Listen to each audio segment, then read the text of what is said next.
You talked a little bit, I think you mentioned a little bit about awareness. Do you mean aware of what's going around them?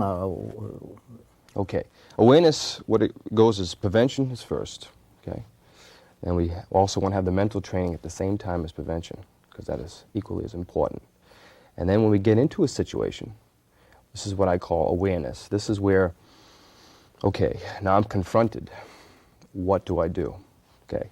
Is it a high risk or a low risk situation? Each one's going to be treated different. Am I defending myself in a mall where there's a crowd around me, or am I out in a park where it's 2-3 miles to civilization?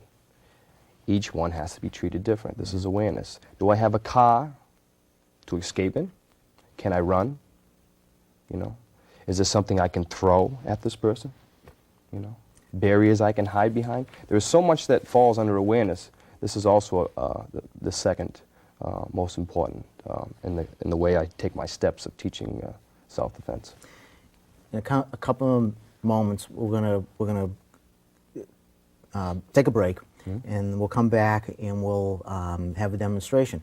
Okay. But what I wanted to ask you about that awareness, it's kind of like when you always are told when you go into a theater, for instance, the first thing you do is you look to see where the exits are, where the stairway is. Same kind of thing. When you go into any situation, you train people on what to look for, and that's the awareness that you're referring to. Exactly.